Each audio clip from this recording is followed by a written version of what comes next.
बताना चाहूंगा यहाँ की जो 68वीं बीपीए सीट है उसके आवेदन आ चुके हैं और 281 सीट घोषणा किया गया है, लेकिन जो आवेदन के बाद सीट जो है बढ़ने की पूरी संभावना है।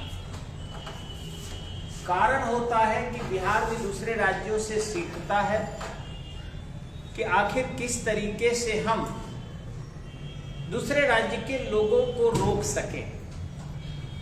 तो अब देखे होंगे यूपी पीसीएस होता है, हरियाणा होता है, हिमाचल प्रदेश होता है, राजस्थान होता है, अलग अलग एग्जाम होते हैं स्टेट के पब्लिक सर्विस कमीशन के, और उन्हें सीट शुरू में कम घोषणा करता है ताकि दूसरे राज्य के लोग आवेदन न करें। और जैसे ही आवेदन लोग भर देता है, डेट खत्म हो जाता है, एकाएक वे राज्य सीट बढ़ा देते हैं ताकि वहां के राज्य के लड़के ही ज्यादा भरे।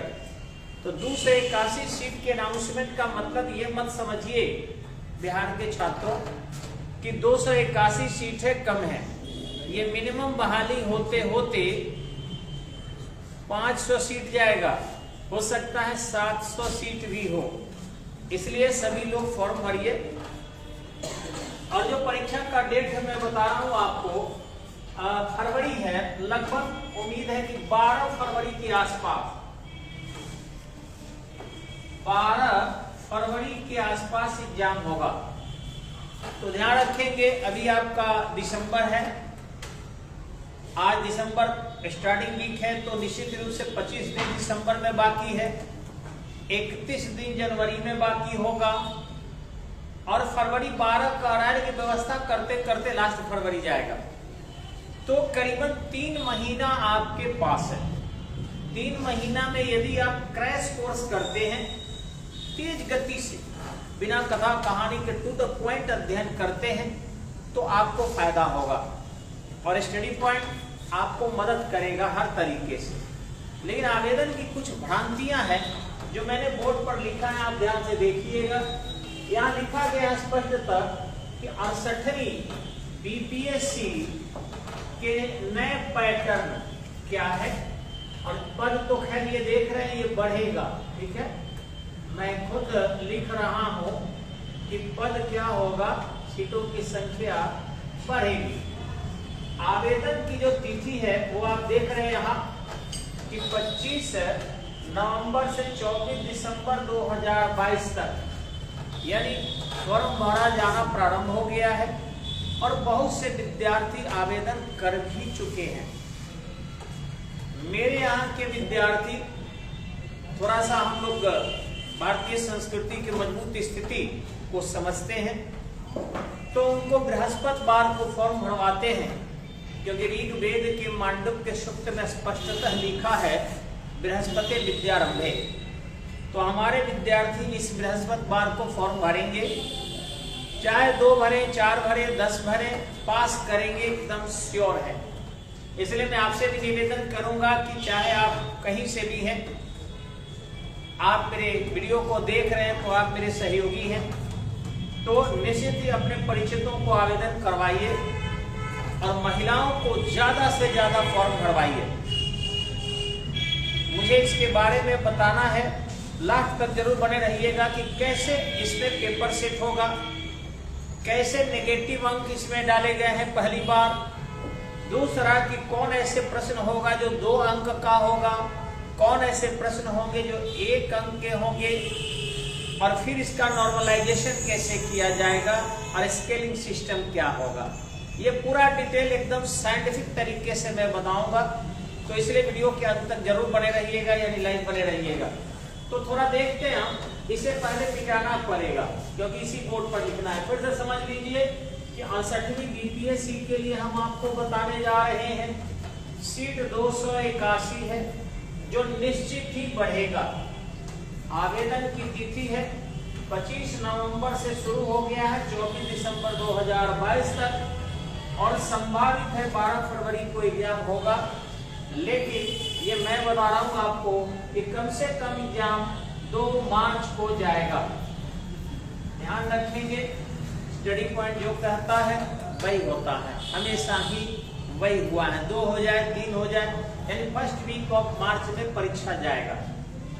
लेकिन तैयारी पहले कर लेते हैं तो कोई दिक्कत नहीं है, यानी पूरे आपको 90 से 95 दिन मिल रहा है तैयारी करने का, और इसलिए अभी से लग जाइए। और देखिए इसमें क्या क्या सिस्टम नया पैटर्न में लागू किया गया है, थोड़ा देखेंगे हम लोग। सबसे पहले देखेंगे कि प्रश्न संख्या, ये एक सबसे बड़ी बात है कि विद्यार्थी पेशो पेश में पढ़ा है कि क्या प्रश्न संख्या कम बेश होगा क्या? जी नहीं।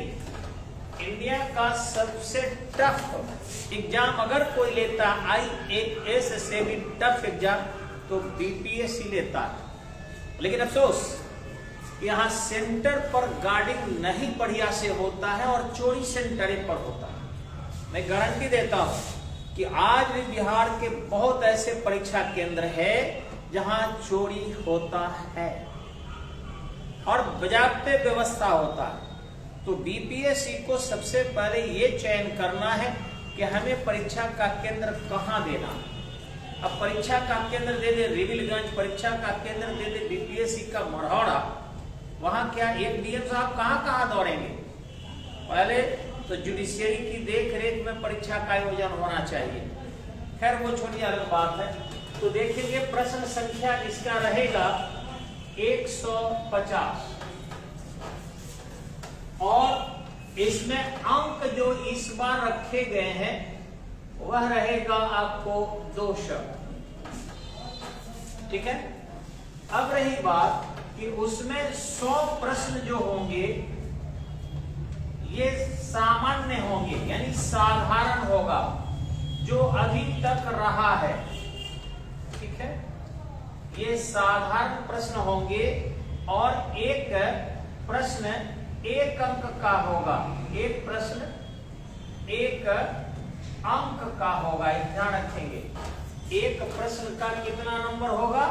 1। तो 100 प्रश्न ऐसे होंगे तो कुल कितना हो गया? 100 अंक। ठीक है। अब ध्यान रखेंगे कि 100 अंक आपको एकदम सिंपल रहेंगे, लेकिन जो बाकी 50 प्रश्न होगा उसको समझने की आवश्यकता है कि वो कैसा होगा। ध्यान रखेंगे ये जो 50 प्रश्न होंगे ये 2 अंक के होंगे, 2 अंक का होगा, यानी कुल 100 अंक इसके होंगे। ठीक है। अब ये जो 100 अंक होगा आपका, इसमें ध्यान रखेंगे नेगेटिव मार्किंग की व्यवस्था है और नेगेटिव मार्किंग आपका 1/4 हो रहा है, यानी 0.5 का। एक क्वेश्चन आप गलत बनाते हैं तो आपको 0.5 कटेगा। तो सीधे से 2 अंक में 0.5 कटा तो कितना गया? 1.5 मिल गया, बच गया आपको। लेकिन वो जो सही है उसमें से वो तो गलत हो गया, और सही में से भी क्या होगा? काट लिया जाएगा, यानी करीबन 2.5 अंक आपका लॉस गया। एक तो गलत बनाए 100 और दूसरा कि आप जो सही बनाए हैं उसमें भी 0.5 कट गया। तो इस ढंग से इसमें ऋणात्मक मार्किंग है 0.5, ये ऋणात्मक है, ध्यान रखिएगा, नेगेटिव है। लेकिन ये जो नेगेटिव है वो सबके लिए नहीं है, जिनमें स्टार रहेगा, यानी वहां बिल्कुल चिन्हित होगा स्टार लगाकर। ऐसे प्रश्न का ऐसे स्टार लगा देगा जैसे प्रश्न संख्या 1, 2, 3, इसे मिटा देते हैं। मुझे उम्मीद है आप लोग समझ गए होंगे। ठीक है। मान लीजिए प्रश्न कर दिया 1, 2, 3, 4, 5, 6, 7, 8 है। अब इसमें करेगा क्या कि ये स्टार प्रश्न कर देगा। अब जो स्टार प्रश्न होंगे इसके 2 अंक होंगे। ठीक है, 2 अंक, और इस सब का 1 अंक। ठीक है, इस सब का 1 अंक, यानी स्टार प्रश्न के उत्तर समझदारी से करना है। दूसरा कि जो बच्चे तुक्का मारते हैं, कुछ बच्चे ऐसे भी होते हैं कि गंभीरता से अध्ययन नहीं करते हैं, वो सरसरी निगाह से पढ़ते चले गए और तुक्का मारते हैं, तो उन बच्चों का भी कई बार रिजल्ट होता है। ऐसे मैं जानता हूं कि चाहे जिस तरीके से भी परीक्षा ली जाए, अगर बढ़िया से सेंटर पर मैनेजमेंट हो जाए तो तेज ही पास करेगा। सबसे बड़ी जो बीपीएससी की फॉल्ट है वो सेंटर मैनेजमेंट का, मैं आंखों से देखा हूं, मैं बार बार कह रहा हूं कि उसमें परिवर्तन करने की आवश्यकता है। कोई ऐसा सेंटर नहीं, मैंने तो कई परीक्षा हॉल में मैं रहा हूं, अभी भी हॉल में था मैं, इसके पहले भी बीपीएससी मेन हो रहे थे, मैं हॉल में था, परीक्षा के हॉल में मैं रहता हूं। अब आयोग पूछना चाहे तो हमसे पूछ सकता है कि आप एक टीचर हो, आप हॉल में कैसे रहते हो, मैं उनको सफाई दूंगा। बिल्कुल मैं ऑनलाइन बोल रहा हूँ, सारी दुनिया देख रही है हमको, जवाब मैं दूंगा कि मैं कैसे रहता हूँ। उनकी कमजोरी है या जैसे भी व्यवस्था हो। तो मैंने वहां देखा है हॉल में कि बच्चे ग्रुपिंग करके बैठते हैं, वो तुरंत ही दोस्ती कर लेते हैं, यार यार यार ऐसे करके, और फिर कुछ बच्चे उसमें एक्सपर्ट होते हैं जो क्वालिफाई किए हुए रहते हैं या उनका एज नहीं होता, वो केवल चोरी कराने के लिए बैठते हैं, और ऐसे लड़ी के लड़ी लड़के बैठते हैं। एक साथ 100 बच्चे फॉर्म भरते हैं, जिसमें 10 लड़कों का जरूर उसमें सेट कर जाता है, एक साथ बैठ जाता है। इस साल नहीं होगा, अगले साल फिर भरेंगे। आप अल्फाबेटिकल दोगे तो अल्फाबेटिकल भी शेडिंग कर लेते हैं।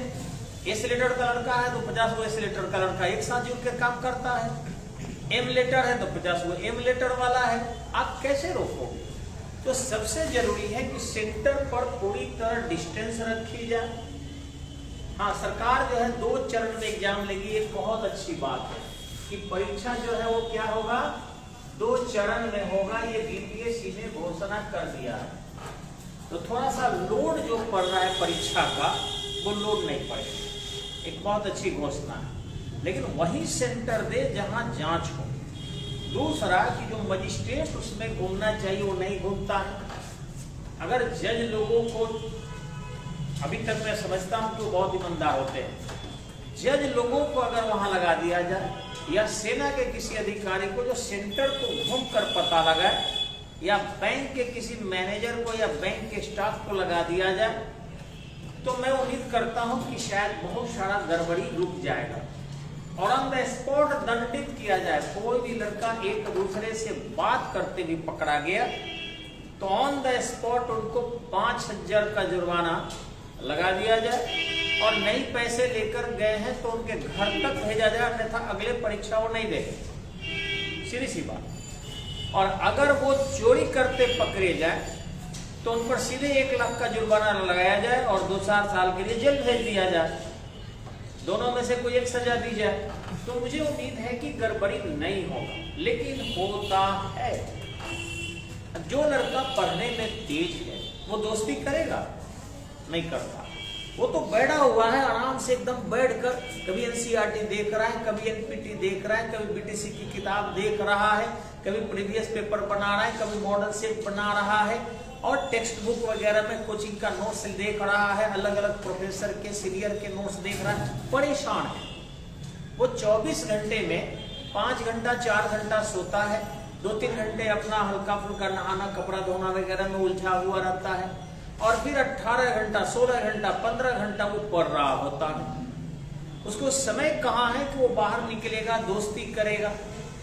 हम लोग देखते हैं, मेरे पास लॉज की व्यवस्था है, एक साथ अगर 10 रूम है तो 10 लड़के महीने दिन पर एक दिन मिलके बात भी करते हैं, बात भी नहीं करते हैं, चेहरे से पहचानते हैं लेकिन परिचय भी नहीं जानते कि उनका नाम क्या है, उनका नाम क्या है। इतने बच्चे मेहनत करते हैं। तो जो मेहनती बच्चे हैं उनकी तो दोस्ती हुई नहीं।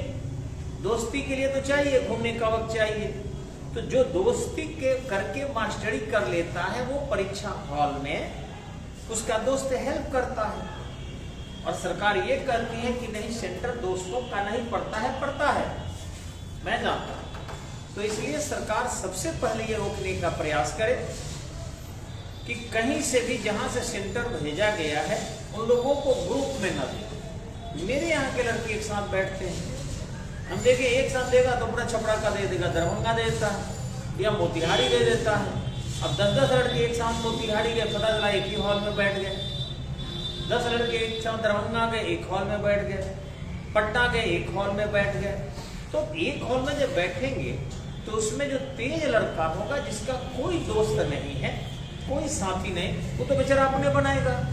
वो तो पढ़ाई पढ़ा है, उसका किताब दोस्त है, उसका नॉलेज दोस्त है, उसका नोट्स दोस्त है, उसका अपना ज्ञान दोस्त है बस। तो वो करते करते क्वेश्चन बनाया 90, 95, 100। और जो वो फ्रेंड दोनों बैठे हैं, किसी का संविधान ठीक है, किसी का इकोनॉमिक्स ठीक है, किसी का विज्ञान ठीक है, 4-5 दोस्त धीरे धीरे मिलके अगर 10 क्वेश्चन का भी एक दूसरे से कम्युनिकेशन कर लिए तो तेज वाले बनाएंगे 100, कमजोर वाला जो है बना देगा 105, उसको अपने आता है 90। लेकिन 10-20 क्वेश्चन भी इधर उधर कर दिया, 113, 114, 115, तो कमजोर वाला ग्रुपिंग करके पास कर गया और तेज वाले बेचारे पढ़ते पढ़ते 2-4 स्कोर से रह गए। वो हंगामा तो करेंगे ही करेंगे, वो कर रहे हैं, नजायज थोड़े कर रहे हैं। आपकी व्यवस्था कहीं न कहीं असफल। लेकिन मैं विद्यार्थियों को बताना चाहता हूं कि ये सिस्टम कुछ सही किया है। 2 चरण में एग्जाम हुआ तो लोड कम पड़ेगा। 5 लाख 6 लाख लड़के एक दिन में परीक्षा दे रहे हैं, उनको व्यवस्था करना भी थोड़ा सा कठिन है। और दूसरा, परीक्षा कार्यक्रम वो स्टाफ लगाए जाते हैं जो ऑलरेडी 5-6 दिन ड्यूटी में रह चुके होते हैं, मंडे टू शनिवार। अब रविवार को एग्जाम में उनको लगाया जाता है तो एक दिन रिलैक्स होते हैं, मनोरंजन करते हैं। पुलिस की तैनाती बस गेट तक होती है, परीक्षा हॉल में नहीं होती। वर्दी से भय लगता है लोगों को, इसलिए एग्जाम के हॉल में भी वर्दीधारी को घुसाया जाता है। कम से कम ASI लेवल और SI लेवल के लोग परीक्षा हॉल में भी घूमे, तो इस तरीके से उनसे भय बनेगा विद्यार्थियों के बीच में, और वो जो कम्युनिकेशन कर रहे होते हैं नहीं करेंगे। CCTV जो है आपको हर जगह लगाया जाए तो इससे भी थोड़ा सा होगा। तो मैं उम्मीद करता हूं कि जो तेज बच्चे हैं वो सक्सेस हो। अब रही बात कि ये 2 अंक का परीक्षा हो चाहे 1 अंक का हो, जो निश्चित रूप से बेहतरीन तैयारी करेगा वो सक्सेस होगा। ठीक है, अब चलिए थोड़ा सा आगे बता दूं मैं आपको। यानी जो गंभीर क्वेश्चन होंगे उनके 2 अंक, जो सामान्य क्वेश्चन होंगे उनके 1 अंक। अब एक और विकल्प दिया है कि यदि कोई चाहता है कि हम विकल्प में चयन करें, यानी अंग्रेजी में बनाएं, तो जैसे देखिए एक सवाल है अपकेंद्रीय बल। ठीक है, अपकेंद्रीय बल। ठीक है, अब ध्यान रखेंगे बहुत से ऐसे हिंदी के लड़के हैं जो हिंदी में पढ़ते हैं लेकिन उनको पता ही नहीं कि अपकेंद्रीय क्या है, और सारा चीज अकबर हिंदी में जानते हैं, वो इकोनॉमिक्स हिंदी में जानते हैं, लेकिन साइंस सेक्टर उनको नहीं पता। तो क्या वो अंग्रेजी वाले बना सकते हैं? तो बिल्कुल, वहां पर निश्चित रूप से सेंट्रीफ्यूगल फोर्स जो है आपका, सेंट्रीफ्यूगल फोर्स, वो देखकर ऑप्शन को चूज कर लेंगे। तो वहां एक विकल्प होगा जो वही चूज करेंगे कि क्या आप केवल हिंदी में बनाएंगे या क्या आप केवल अंग्रेजी में बनाएंगे, या साइंस सेक्टर आप केवल अंग्रेजी वाला ऑप्शन देख सकते हैं, आप वहां एग्जाम हॉल में भरेंगे। आयोग ने ये भी एक अच्छा किया है। इस तरीके के करने से निश्चित रूप से जो साइंस सेक्टर के लोग हैं, आर्ट्स पढ़कर तैयारी कर रहे हैं, उनके बहुत सारे वर्ड जो है, टर्मिनोलॉजी है, उनको दिक्कत होता है। और इस तरीके से अगर वो इंग्लिश वर्जन को देखेंगे तो उनको दिक्कत नहीं होगा, और आयोग को भी इससे कोई ज्यादा प्रॉब्लम नहीं है। तो ये एक बड़ी अच्छा काम जो है आयोग के द्वारा किया गया है, और ये लागू होना चाहिए। अब रही थोड़ा सा 2-4 मिनट हम तैयारी के बारे में भी बता दें कि क्या क्या हमारे बच्चे पढ़ेंगे। देखिए BPSC के लिए बहुत से सिलेबस में पढ़ना है और सारा मैं टॉपिक भी करूंगा, लेकिन अभी थोड़ा सा आप देखेंगे सबसे पहले कि हमें कितना पढ़ना चाहिए। थोड़ा सा इसको छोटा कर देंगे हम। देखिएगा बोर्ड पर अगर नहीं आएगा तो प्लीज बताइएगा हमको कि नहीं आ रहा है, इतना छोटा चीज है। ठीक है जी, तो देखते हैं यहाँ 1 2 3 4 करके समझेंगे हम जी। सबसे पहले विद्यार्थियों को मॉडर्न हिस्ट्री जरूर देखना चाहिए, मॉडर्न हिस्ट्री, ठीक है, यानी कि आधुनिक भारत। उसके बाद दूसरा जो बिहार के लिए टॉपिक है, बिहार। अब बिहार में जो है सारी चीजें होना चाहिए, ज्यादा से ज्यादा जो है आपको फ्रीडम स्ट्रगल होना चाहिए, ध्यान रखेंगे। अगर फ्रीडम स्ट्रगल विद्यार्थी पढ़ते हैं तो निश्चित रूप से ज्यादा क्वेश्चन बनेगा। 1857 के विद्रोह से लेकर चंपारण सत्याग्रह, सविनय अवज्ञा आंदोलन और ठीक इसी ढंग से भारत छोड़ो आंदोलन वगैरह सब करेगा। सहयोग आंदोलन में बिहार की भूमिका, तो निश्चित रूप से थोड़ा और बड़ा लिखे हैं। नहीं दिखाई पड़ रहा है क्या? दिखाई पड़ रहा है? हाँ, मेरे आवाज से समझ लेंगे आप लोग, हो जाएगा। छोटा इसलिए लिख रहे हैं कि अट जाए, तो हमें बड़ा लिखेंगे तो फिर ये लिख देते हैं बड़ा, ठीक है। चलिए थोड़ा सा और मोटा कर देते हैं, तो 2 बार लिखना पड़ जाएगा, 3 बार लिखना पड़ जाएगा, नंबरिंग से लिखेंगे आप। हाँ, देखेंगे आप, तो यहाँ जो है आपका मैंने लिखा था मॉडर्न हिस्ट्री, ठीक है, इस पर ज्यादा फोकस करेंगे। दूसरा फोकस करेंगे आप सबसे ज्यादा बिहार पर। तीसरा फोकस यदि आपको करना ही है तो फिजिक्स पर करेंगे। चौथा फोकस करना है तो आपको बायोलॉजी पर करेंगे, ठीक है। ये बायोलॉजी पर आप करेंगे।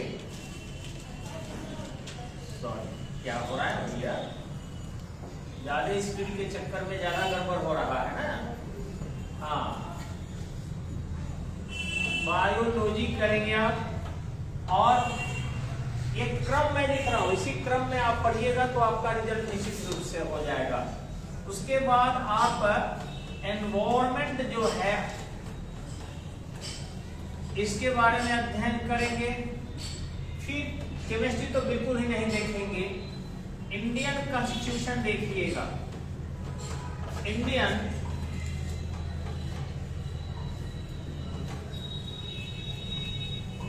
कॉन्स्टिट्यूशन, ठीक है, भारत का संविधान। उसके बाद आपको अगर देखना होगा तो इकोनॉमिक्स,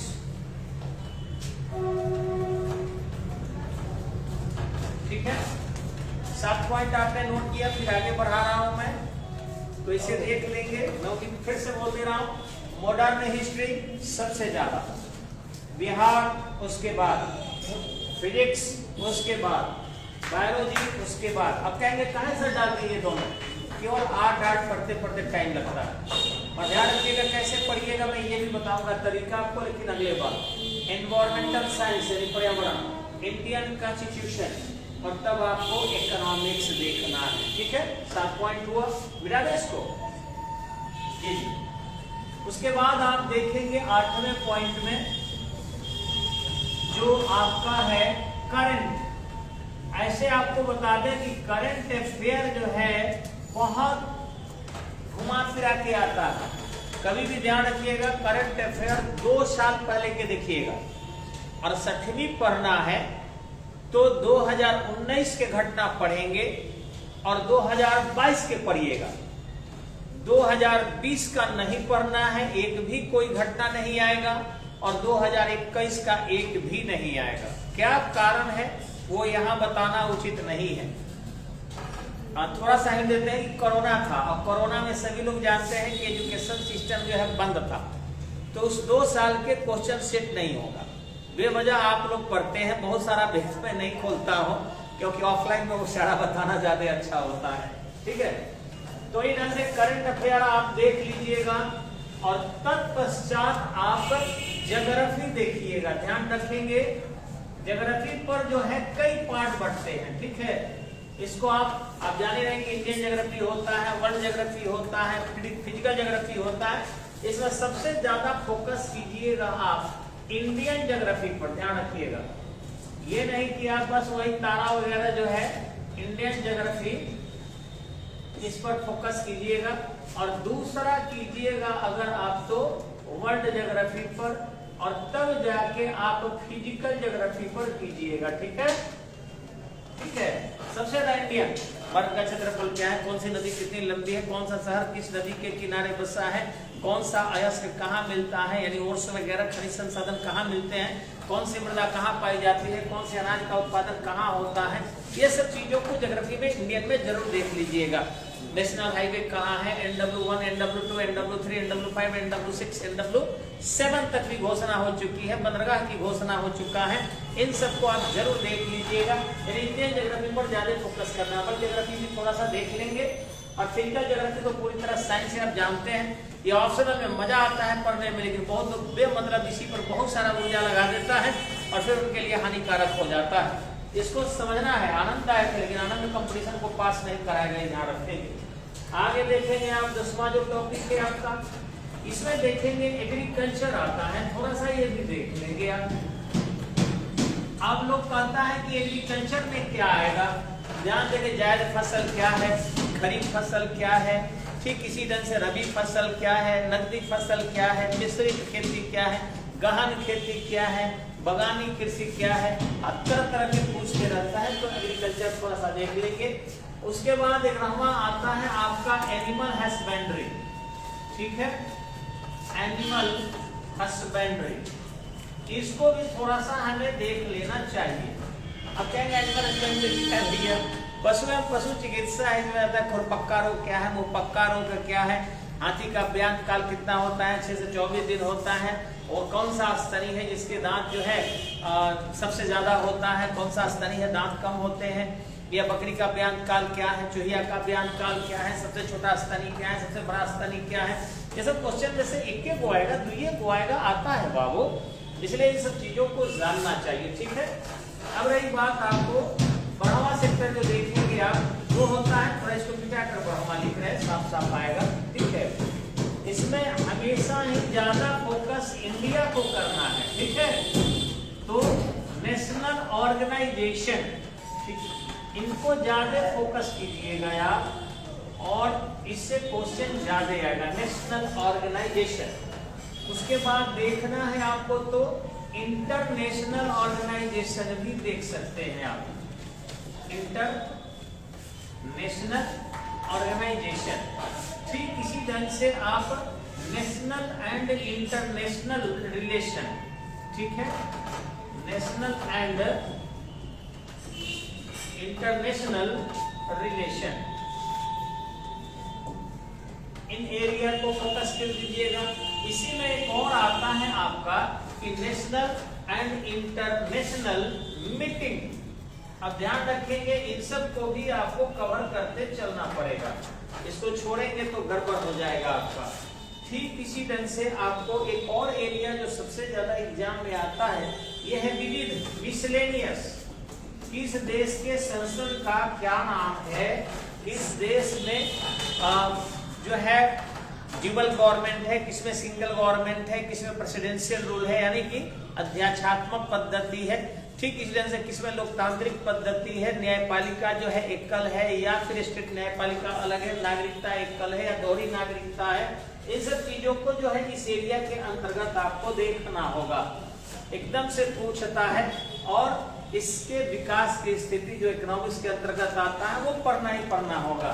इसमें खेल है, खिलाड़ी है, खेल में कौन से खेल जो है आपको में सबसे ज्यादा मेडल मिलता है, कौन देश सबसे ज्यादा ओलंपिक में मेडल लेता है, भारत का राष्ट्रीय खेल क्या है, पाकिस्तान का राष्ट्रीय खेल क्या है, किस खेल में कितने खिलाड़ी होते हैं, और स्टेडियम का नाम पूछ देगा कि कौन से स्टेडियम किस खेल के लिए प्रसिद्ध है, इन सबको जानना है। कप के बारे में पूछ देगा, कौन कप किस खेल से संबंधित है, उसको भी जानना है।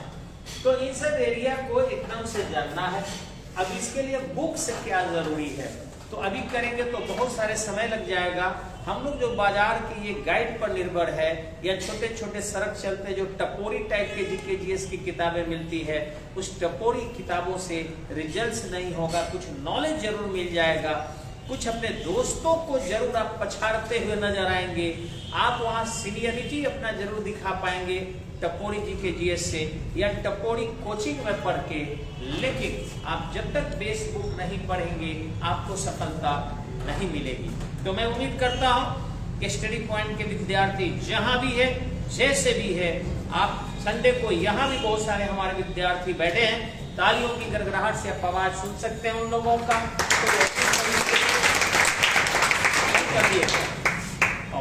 तो विद्यार्थी बहुत है, और मैं ये कहना चाहूंगा कि जो नहीं है वो लोग भी किसी कारणवश लज्जावश बैठे हैं। शर्म कब तक करोगे? हम शर्म का भाव देंगे तब तो। तुम प्रतिष्ठा अर्जित करो, पद पर जाओ, तुम्हें हम सैल्यूट करेंगे, हम आरती उतारेंगे, हम माला पहनाएंगे, हम चंदन करेंगे। हमसे क्यों रुठते हो? ध्यान रखना, माता से कोई नहीं रुठता, पिता से कोई नहीं रुठता, ससुराल से भी कोई नहीं रुठता, मिलता है, और गुरु से भी कोई नहीं रुठता। अगर सूर्य से रुठ जाओगे, हवा से रुठ जाओगे, नदी से रुठ जाओगे, गुरु से रुठ जाओगे, तो अपने से तुम जी कर भी क्या करोगे? रुसना नहीं चाहिए। आओ, मैं तुझे पास कराने का गारंटी देता हूं। घर मत बैठो, आ जाओ। कब तक अपने आप तैयारी करोगे? एक ध्यान रखना, जब तुम्हारा जन्म अपने आप से नहीं हुआ है तो सफलता भी अपने आप से मत सोचो, किसी न किसी का सहयोग लेना ही पड़ता है। चाहे किताब का लो, नोट्स का लो, दोस्त का लो, साथी का लो। और अनुभवी टीचर जब अवेलेबल है इस छपड़ा में, तो मैं तुम्हें मदद करने के लिए तैयार हूं। आ जाओ, सफल करा दूंगा। जय हिंद, जय भारत, नमस्कार।